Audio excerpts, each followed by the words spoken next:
Why is UCC turned down? Author Akbar, Part 11.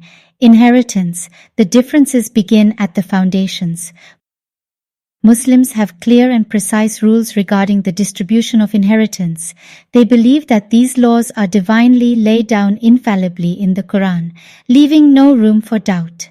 However, it's important to note that the Quranic laws are not compatible with the existing Indian Succession Act of 1925, the 1956 Hindu Succession Act, and its 2005 amendment, the Hindu Succession Amendment Act, 2005. These legal systems differ fundamentally from Islamic principles. Implementing a uniform civil code based on these laws could harm the religious freedom of Muslims. Let's now delve into the key points where Islamic Shari'a disagrees with Indian laws regarding the rights of inheritance. The fundamental basis of Indian law rests on the notion that the ultimate owner of the property is the individual who acquired it. As a result, this individual holds the right to determine how their property should be distributed and to whom it should be bequeathed, both during their lifetime and after their passing. Conversely, Islamic law is founded on the belief that Allah is the ultimate owner of all property and that He has entrusted it to certain individuals. Accordingly, the distribution and transfer of this property should be carried out under His instructions, even after the owner's demise. This distinction in foundations is first evident in the laws concerning wills. Under Indian law, a person has the freedom to decide, during their lifetime, how their self-earned property should be distributed upon their death. If someone chooses to allocate specific portions to their loved ones and drafts a will accordingly, the property will be distributed according to their wishes, known as testate succession. Indian law grants individuals the right to allocate their entire property to anyone of their choosing and to exclude those they do not wish to benefit, all under their will. According to Islamic law, 2/3 of a person's property, regardless of whether it was self-earned or inherited, is rightfully allocated to their heirs after their demise. Islam permits making a will for 1/3 of one's property, and not beyond that, so that the rights of the legal heirs are not adversely affected.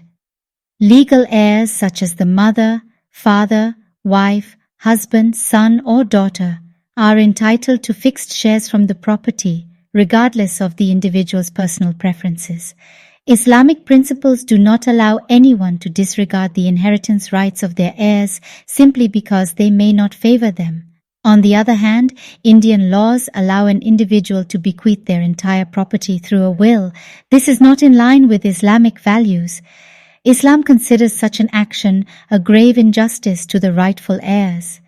Even in situations where a person has multiple children or spouses, Indian law permits an individual to distribute their property unevenly among their chosen son, daughter, wife, or girlfriend through testate succession, disregarding the rights of others. This disparity between Islamic and Indian laws highlights the potential for one heir to inherit the entire property, while others may be left with little or nothing, which contradicts the principles of fairness and equality upheld by Islamic teachings.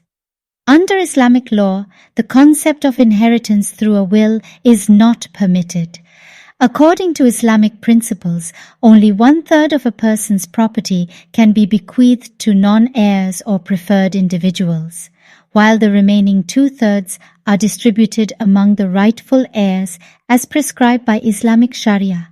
This ensures that the heirs cannot be influenced or strategized to inherit more than their entitled share. Islamic Shari'a establishes testamentary rules in a manner that eliminates any potential loopholes for exploitation. None of the heirs, whether spouses, children, or parents, can exert influence or inherit more property than the stipulated amount at the time of the individual's passing. This system guarantees that the 1/3 designated for distribution through the will is safeguarded for its rightful recipients and cannot be manipulated or overridden by any party.